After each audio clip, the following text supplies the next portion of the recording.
Hey there, friends. Welcome to the Taking Your Next Step podcast from Collegians for Christ. Through each episode, we will journey together focusing on knowing what you believe and why you believe it. If you are eager, like I am, to strengthen your faith, then take your next step now by joining us in today's episode. Welcome to our episode for this week, and we are coming up less than 3 weeks away on the College and Career Retreat in Greenville, North Carolina. We're super excited about it. You can get all the information. There's still time to register at cfcretreats.com, and we would love to see you or your group there to join with us. We have a great group that's already registered, and so we're looking for an exciting weekend to really be challenged, encouraged, and walk away a little different than the way we came in. Let's jump into our episode for today. So we've looked at the question of what exactly is faith. We defined that as venturing trust. Then we looked at the aspect of how do I know that I have faith? And we tried to answer that. And as we finish up this little thought here, we wanted to take one episode and look at doubt, because when you think about faith, many times it's contrasted with doubt, or we think doubt would be the opposite of faith. And so we want to take just a moment to kind of understand what doubt is and how doubt affects our faith and what you and I can maybe do about it. I think just understanding what doubt is biblically will help us to deal with doubt in a different way. Many times when we hear that word doubt, we think it's an ugly 5-letter word. We should not say it. If you're doubting, then you're a less than Christian. You're an awful person. When maybe we don't express when we're doubting or having doubts in our mind because we're afraid of what others may think about us or say about us. Maybe we're afraid of how people will respond. Maybe you have shared your doubts in the past and somebody said, well, you just need more faith. You just need to believe God. You just need to trust God more. Maybe you think, or people have said, doubt is unbelief. And so if I was to share that, then that would be me saying or communicating that I'm leaving my faith or forsaking my faith. By the way, who doubts, right? Everybody doubts. Not Christians, right? Yes, absolutely Christians and good Christians. If you were to ask me, have you ever doubted anything in your life as far as your Christianity and your faith? I would say absolutely. Many times. Have you ever doubted God's existence? Absolutely. Have you ever doubted that Jesus Christ was a real historical person? Yes. Have you ever doubted that God can answer prayer? Yes. I have had these doubts and many more that have flooded my mind. I think the main thing with doubt is that we handle it. We stress that many times, that we need to get answers to the things that we're doubting. So what exactly is doubt? What does it mean? We see it mentioned throughout Scripture, of course. I'm just going to key us into one passage here. Maybe you're familiar with this, where Jesus is walking on the water. Peter sees him. They're a little bit scared. Peter sees him, and Peter steps out on the water and begins walking towards Jesus. And in Matthew 14:31, it says, or 14:30, it says, but when he, speaking of Peter, saw the wind boisterous, he was afraid, and beginning to sink, he cried, saying, Lord, save me. And immediately Jesus stretched forth his hand and caught him, and watch what he said, and said unto him, O thou of little faith, wherefore didst thou doubt? And so he asked him that question. Look, you had faith, and then you looked around and saw the wind, and you became fearful, and you began to doubt. And so your faith, Jesus refers to here, was little.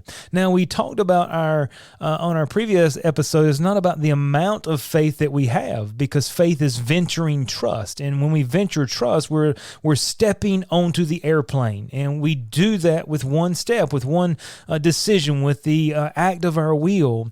And so that is faith. And so we talked about it doesn't matter about the amount of faith, because even Jesus said if you have faith as a grain of mustard seed, you could say unto this mountain, move yonder hence, and that mountain would be moved.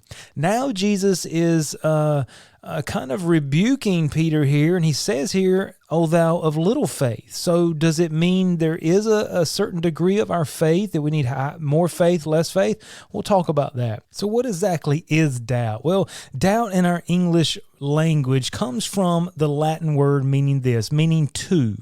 So it has the sense of two minds or undecided between two things. You ever gone into the store and you're trying to decide between two types of products or two types of food? Maybe there's a type of food and you see 4 different manufacturers and you're trying to decide between them, but you're undecided. And so that's the idea here. You're kind of bouncing back and forth. As we see doubt used in the New Testament, we find 5 words that are translated for doubt, but each of these words carry the idea of double-minded, of separate, of up in the air, inner debate, hesitating, not knowing how to proceed, and uncertainty. That's what each of these 5 words, as they're used in the New Testament, that's what they mean. And so we hit the end idea here. The main idea is this: it's stuck between 2 thoughts. Essentially, you're hanging in the balance. And this is the key to helping us truly understand what doubt is. Doubt is the halfway stage. And this halfway stage can lead to a stronger foundation of belief, or it can lead to complete unbelief. So what is doubt not? And we understand what doubt is. Well, doubt is this: it's not the opposite of faith. That's very important for us to understand. Many times we think doubt is the opposite of faith. Why is it not the opposite of faith? Because you can only doubt what you believe. A major misconception of doubt is that doubt is this, Os Guinness said, is always wrong because it is the opposite of faith. And the same thing is unbelief. What this error leads to is a view of faith that is unrealistic and a view of doubt that is unfair. So doubt is not the opposite of faith, and as a result, doubt is not unbelief. So can you have faith and doubt at the same time? Or when you're doubting, are you forsaking your faith? No. As we talked about, the illustration of the airplane is just kind of served all the way through our last couple episodes. Granted, any analogy or illustration used will break down at some point. But the idea here is you and I can look at the airplane. We can make a rational decision of, okay, this airplane looks safe. It's operated by American Airlines or Delta or whoever. There's a pilot. I don't see any mechanical issues just by first glance. So I'm going to place my faith in this airplane that it will get me from point A to point B. Now, I can stand looking at it and know that it'll get me there and say, well, I'm going to have faith in it, but I do not have faith until I step on board, until I venture trust in that airplane. Now, when I put my foot on board, I am venturing faith in it. Now, I possess faith in that airplane. Now, I can get on the airplane, get buckled up, and man, we start hitting turbulence. We start hitting some air pockets, and you start seeing maybe the smoke coming out of the engine, or just even whatever may occur, and you begin to do what? You begin to doubt that airplane is going to get you to point B. Now, you've already ventured trust on that airplane. You already have faith, and you can only doubt what you believe. And so doubt is not unbelief. It is not the opposite of faith. You see, Jesus said that Peter possessed both a little faith and doubt at the same time in verse number 31. O thou of little faith, wherefore didst thou doubt? So we possess those at the same time, which means it's not the opposite of faith. It is not the opposite of unbelief. Unbelief is a determined refusal to believe. It means I stand there looking at that airplane. I know, in fact, it's going to get me from point A to point B, but I say I do not believe it's going to get me from point A to point B, therefore I'm not going to step on board. That's a refusal to believe. That is unbelief. And so you can only doubt what you believe. So therefore, a believer can doubt and still be a believer who possesses faith. Os Guinness went on to say this: to believe is to be in one mind about trusting someone or something as true.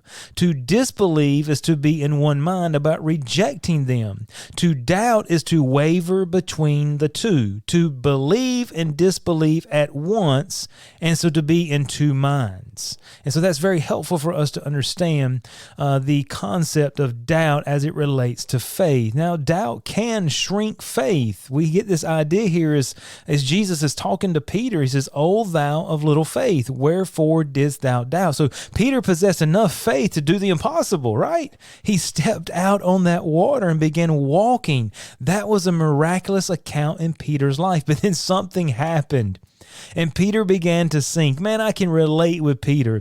I mean, I've sat on an airplane. We'll go back to that. I've sat on an airplane. I've put my faith in it. I've ventured trust in it. And I get nervous just by sitting there because I like my feet to be on the ground. And so I start doubting in that plane and pilot's ability to get me to the next step. And so I can cause that to hinder me from even getting on the plane. I can cause that to make me jump off the plane, or I can work through those doubts. I begin to look around and go, okay, this plane has flown this many flights. Okay, there's no smoke coming out of the engine.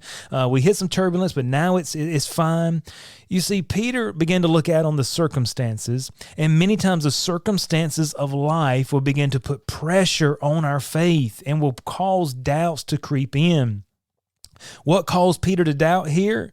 He was looking on those circumstances that changed so quickly. And what did they do? They produced what? What did Jesus say to him? But when he saw the wind boisterous, and what Jesus said to him, but what Peter saw, he was afraid. And notice after he was afraid, he began to sink, and he cried, "Lord, save me." And Jesus responds to him after catching him, "O thou of little faith." Well, he just had ginormous faith. If we're going to try to put, a level or degree of faith. No, Peter stepped out. He ventured trust in Jesus. He walked down on the water. And then while he's out there, still venturing trust, still possessing faith in Jesus, he begins to doubt. And so he begins to sink. And so Jesus said, "Why did you doubt?" But the circumstances caused him to doubt. And notice how quickly that happened. It was immediate and without warning. So as you and I think about our life and we think about our faith, and you and I want a strong faith, we want what we refer to as a robust faith, a faith that can move mountains. Remember, it just takes a grain of mustard seed. It just takes you venturing trust in Jesus, in his promise, for you to say, "Okay, Lord, I don't see how, but I trust you can do this. So I'm going to make that decision. I'm going to venture trust in that promise. I'm going to make that decision for my vocation, to trust you with this financial situation. I don't see how. It's an impossibility, but I'm going to say in my mind, I'm going to make the decision in my will, and I'm going to step forward, whether it's a decision, whether it's actually stepping forward into a place, whatever it is, I'm going to step forward." And many times as we do that, we'll have doubt that will come creeping into our lives immediately without warning. It begins to knock us down. And like Peter, many times we are not prepared for the effects of doubt. But we notice Jesus was. This did not catch Jesus off kilter. And Jesus really didn't hammer down on Peter. He just asked him, why did you doubt? It's almost like this compassionate, instructing, not reprimanding him. He says, "O thou of little faith, why did you doubt?" What happened, Peter? I mean, you were out there with me. And notice immediately Jesus calms the sea. The wind ceases. And so when Jesus steps into our lives and works with us in our doubt, many times those circumstances, we either see them differently, or God begins to wipe away the circumstances, or he removes the fear that's in our lives. You see, Jesus caught him from drowning and immediately begins to deal with his doubt. And this is why doubt is something that we do not need to hide or be embarrassed of, because all believers doubt. And if there's a believer that tells you they've never doubted, I would beg to question them if they're not lying to you at that moment. Because we all doubt if we're being honest and real. Your pastor, your preacher, surely has had doubts throughout his life. And God does not hide from our doubts. Notice Jesus didn't run off. Jesus dealt with his doubt. He encouraged him. He held, and we could look at numerous places in Scripture, John the Baptist being a prime example of what Jesus said the greatest man on earth to ever live was John the Baptist. And we find John the Baptist in jail, right? Wondering what on earth is going on here. I'm preparing the way of the Lord. I find myself in jail. My circumstances, like Peter's, all of a sudden change, and he begins to call into question. He sends some messengers and says, "Hey, Jesus, are you really the Messiah? Because I'm really doubting that you are. Are you really the Messiah, or do I need to look for someone else?" And what did Jesus do? Did Jesus say, "Oh, I can't believe you, John. How dare you, John?" He began to perform miracles in front of those messengers, and he said, "Go back and tell John, the lame are walking. The blind received their sight. He did all those miracles as what? To give evidential proof that he was the Messiah. And he said, go back and report what you've seen to John.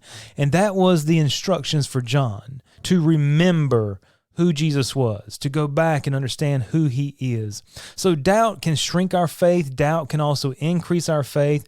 And unfortunately, doubt can destroy our faith. But the beautiful thing about doubt, if it's dealt with, it can be a beautiful event in our lives to strengthen our faith. Not so much that we need more faith, but a stronger faith. What do you mean? I think when Jesus was dealing with Peter here, it wasn't the size of his faith. Even though he says, "Oh, thou little faith," what it was is he had allowed doubt to creep in to shrink his faith. You have faith when you venture trust in something, but that doubt begins to creep in and begins to just kind of cover up your faith, try to squeeze your faith out, try to push on your faith. And so he says, look, when you deal with that doubt, it can be a beautiful thing because you get the doubt out and your faith can grow and it can strengthen. So when doubt tries to come back in, faith can resist that doubt even more. As that doubt comes into push, faith pushes back. And so doubt that is dealt with strengthens our faith. But doubt can also destroy faith on the unfortunate side. You hear maybe deconversion stories, deconstruction stories of people's faith for various different reasons. And that's unfortunate. And sometimes the doubts overwhelm people. Many times it's because doubts are not dealt with or people are not able to get answers to their questions. And so if somebody comes to you with doubt, the worst thing we can do is just say, have more faith. No, we need to let them express their doubts, to share with you clearly and openly what their doubts are. If you're a believer, you need to be a safe place for a person to express their doubts without judgment. If you are doubting, you need to have someone in your life that you can go to and you can share your doubts and express your doubts with them. Our ministry is set up for that. We have students who share doubts all the time. Email us or reach out to us. If there's something you're struggling with, allow us to help you through that. We can try to help you to get those answers, to walk through that, to think things through, to find the evidence, the historical accuracy, or whatever it is that you're looking for with the Bible or with Jesus or God or evil in this world, whatever it is. But know this, doubt does not have to be an ugly 5-letter word. Doubt many times can be a beautiful thing. That if you will allow doubt to come into your life and you will deal with it, seek answers, it can strengthen your faith, and that is a great thing. So as we think about faith, we said faith is ventured trust. We said we know we have faith when we have stepped on the plane or we stepped on the bridge and we're moving forward. We venture trust in it. Doubt does not erase faith. Doubt does not diminish faith or take away faith. It's not the opposite of faith. And so we understand we will doubt, but we still possess faith. But we just need to continue to work to strengthen our faith. So when doubt comes in, faith can push back against that doubt. Thank you for taking the time to listen. If this podcast has been helpful to you, please share it with a friend or subscribe to stay up to date on the latest episodes. You can connect with Collegians for Christ online for more information and resources at cfccampusministry.com.